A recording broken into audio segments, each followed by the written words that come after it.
dans la vidéo précédente, nous avions travaillé avec un mouvement circulaire d'un solide glissant sur une hémisphère. Alors, dans l'exemple 2, toujours dans le cadre des mouvements circulaires, nous allons nous intéresser aux pendules coniques.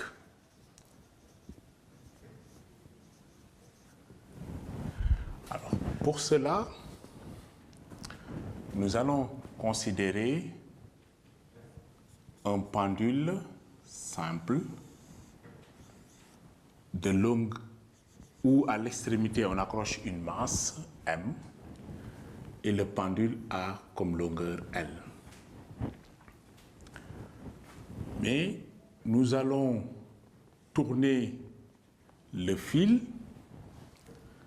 en son extrémité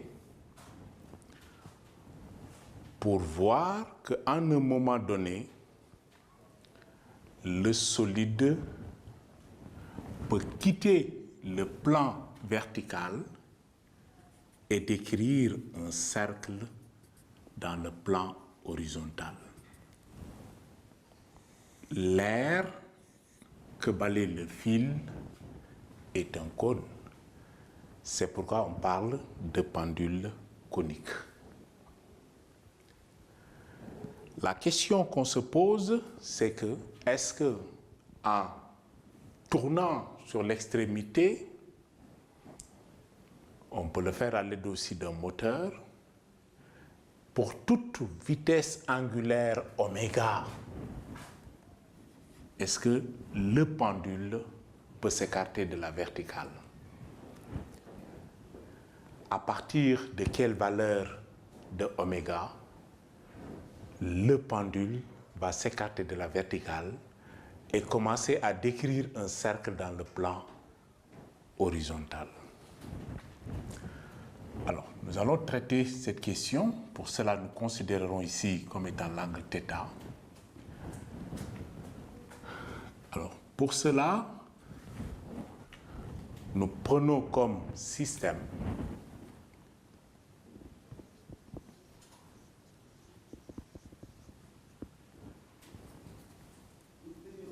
le solide qui est accroché à l'extrémité de masse M. Nous considérons le référentiel terrestre supposé galiléen. Nous faisons le bilan des forces. Ici, les forces qui s'appliquent, c'est le poids P et la tension T. Nous allons les représenter en un instant quelconque. Ici, où l'écartement est θ, on peut représenter le poids P et la tension du fil T.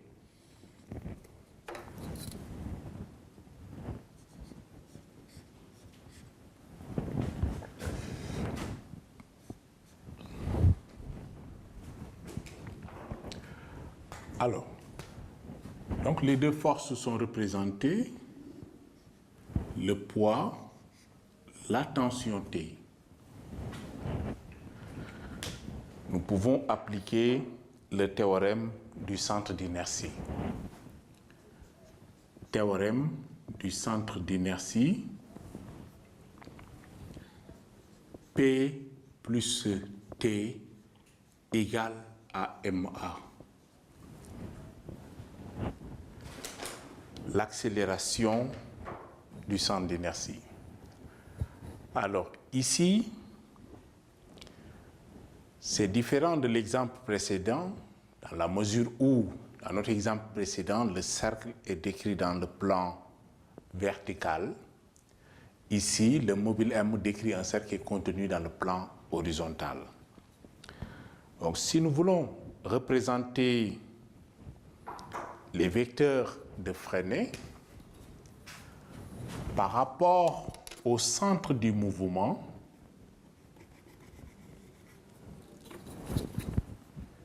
I, nous avons donc ici le vecteur n.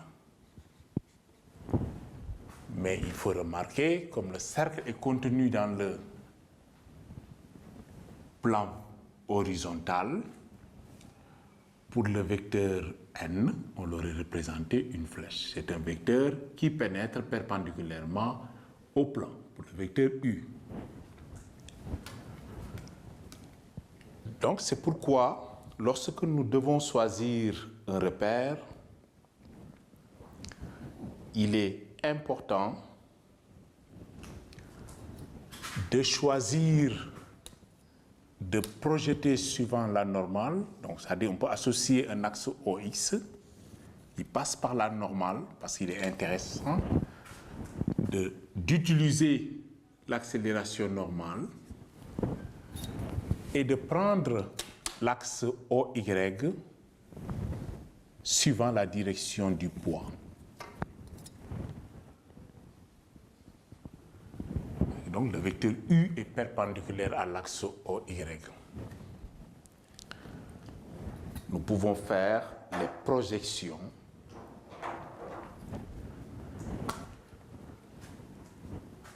suivant l'axe OX. Le poids P est perpendiculaire à l'axe OX, sa projection est nulle. La tension, l'angle θ qui est là, est retrouvé ici. Donc sa projection est dans le même sens que n. Donc plus t sinus de θ égale à m à n. Puisque l'axe OX est suivant la normale et orienté dans le même sens. M V carré sur R. Or, V égale à R oméga. Donc, T sinus de θ égale à MR oméga carré. Mais reste à déterminer qu'est-ce que c'est que ce R. Et le rayon de la trajectoire, donc du cercle décrit par le mobile R. Donc, n'étant pas défini par le problème, nous allons essayer de déterminer cela. Or, le sinus de θ est égal à le côté opposé R sur la longueur du fil L. Donc, T sinus de θ égale à M oméga carré. R, c'est L sinus de θ. En simplifiant par sinus de θ, on peut voir ici que T égale M L oméga carré. Donc, une première relation obtenue par l'exploitation de la projection sur l'axe OX. Maintenant, nous pouvons nous intéresser à la projection suivant l'axe OY. Le poids P projeté sur l'axe OY donne moins P, orienté dans le sens donc contraire de l'orientation de Y. La projection de T, l'angle θ est retrouvé ici, la projection de T donne plus T cosinus de θ égale à 0. Pourquoi? Parce que l'accélération est contenue dans le plan UN, donc dans un plan perpendiculaire à l'axe OY. Donc l'accélération ne possède pas de composante sur l'axe OY. On peut réarranger ces relations en mettant donc T cosinus de θ égale à mg, donc une deuxième relation.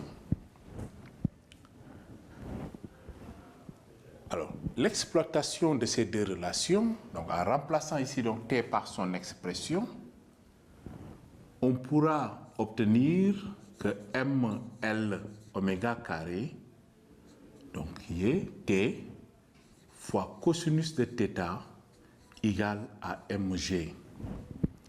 En simplifiant par m, nous remarquons que cosinus de θ égale à g sur L oméga carré.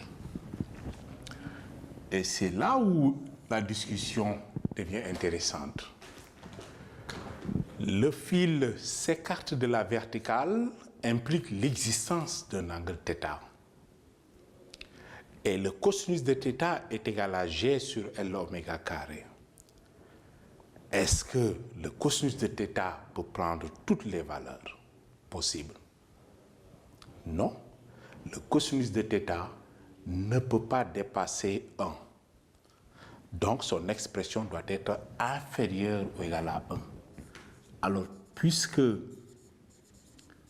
cosinus de θ est inférieur ou égal à 1, cela signifie que donc cosinus de θ, qui lui est égal à g sur L oméga carré, doit être inférieur ou égal à 1. Alors, dire que le cosinus de θ égale g sur L oméga est inférieur à 1 revient à dire que g sur L oméga carré inférieur à égal à 1 implique donc que oméga carré doit être supérieur ou égal à g sur L. C'est-à-dire oméga doit être supérieur ou égal à racine carrée de g sur L. Le solide ne quittera la verticale et ne décrira le plan, un cercle dans le plan horizontal, que lorsque la vitesse angulaire oméga est plus grande que g, racine de g sur L. Alors la valeur limite oméga 0 égale racine carrée de g sur L. Donc sa valeur limite là est oméga 0. La vitesse angulaire à partir de laquelle le solide va quitter donc le plan et décrire un cercle dans le plan horizontal.